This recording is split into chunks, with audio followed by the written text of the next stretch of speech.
नमस्कार दोस्तों, मेरे चैनल पे आपका फिर से स्वागत है। पिछली बार मैंने आपको वीडियो में ये बताया था कि गद्य पाठ योजना का फॉर्मेट स्टार्टिंग का कैसा होता है। मैंने बताया था गद्य पाठ योजना हम हेडिंग डालते हैं, फिर हमारा क्रमांक 1 या 2 जो भी वो डालेंगे। इसके बाद हम विद्यालय का नाम डालते हैं, कक्षा डालते हैं, विषय डालते हैं, उपविषय डालते हैं। फिर हम दिनांक डालते हैं, कालखंड डालते हैं और फिर अवधि डालते हैं।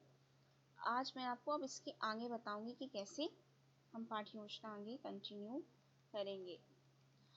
अब हम पाठ्य योजना जब बनाएंगे तो हम 2 प्रकार के उद्देश्य लिखेंगे। पहले हम लिखेंगे सामान्य उद्देश्य। सामान्य उद्देश्य कैसे होते हैं?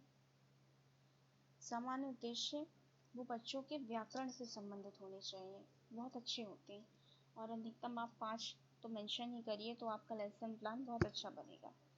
जैसे कि जब हम कोई भी पाठ बच्चों को पढ़ाते हैं तो उसमें कई प्रकार के शब्द आते हैं। उन शब्दों का जब बच्चों को ज्ञान होता है, हर एक शब्द के कई अर्थ होते हैं, तो इससे बच्चों के शब्द भंडार में वृद्धि होगी।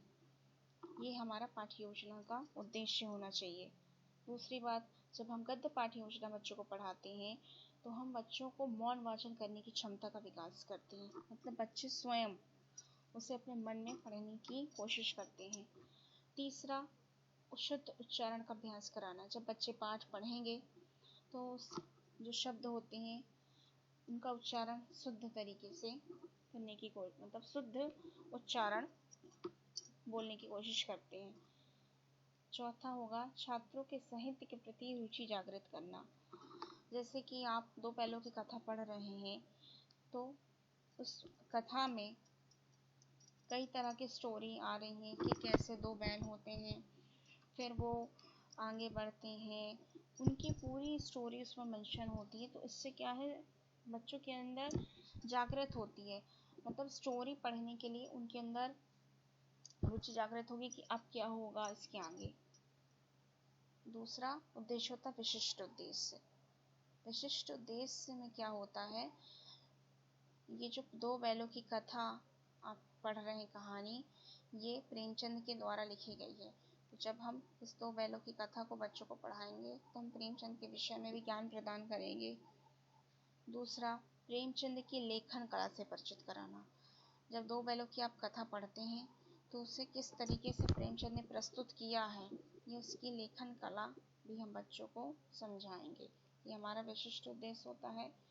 इसके बाद आता है पाठ योजना में अगला पूर्व ज्ञान।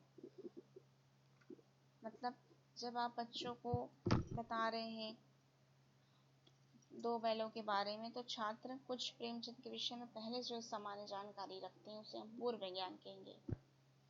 नेक्स्ट है शिक्षण सहायक सामग्री।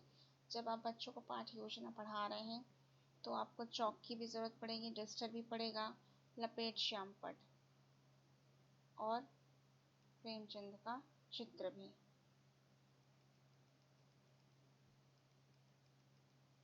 इसके बाद प्रस्तावना के प्रश्न होते हैं। जब आप पाठ योजना शुरू कर रहे हैं तो सबसे पहले हम बच्चों से कुछ प्रश्न पूछते हैं ताकि बच्चों के द्वारा हम जो पढ़ाने जा रहे हैं उसका कुछ ज्ञान उनको है, उनके द्वारा पता चले। जैसे सबसे पहले हम बच्चों से प्रश्न करेंगे, मानव जीवन की सबसे महत्वपूर्ण आवश्यकता क्या है? बच्चे उत्तर देंगे, अनाज, पानी। अनाज कहाँ उगाया जाता है? बच्चे बताएंगे खेतों में उगते हैं। अनाज उगाने का काम कौन करता है? किसान करता है। किसान किस औजार की सहायता से खेत जोतता है? बच्चे कहीं बताएंगे आंसर, हल। फिर आप पूछें किसान किस पशु की सहायता से खेत में हल चलाता है? बच्चे उत्तर देंगे बैल। ठीक है, तो फिर हम बच्चों से कहेंगे कि आज हम पढ़ने जा रहे हैं 2 बैलों की कथा, जो किसने लिखी है? प्रेमचंद्र ने।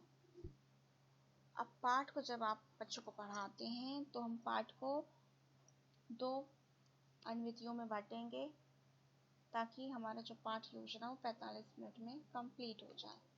प्रथम इकाई हमने रखी है जानवरों में गधा से लेके दूसरा भी हटा लेता था।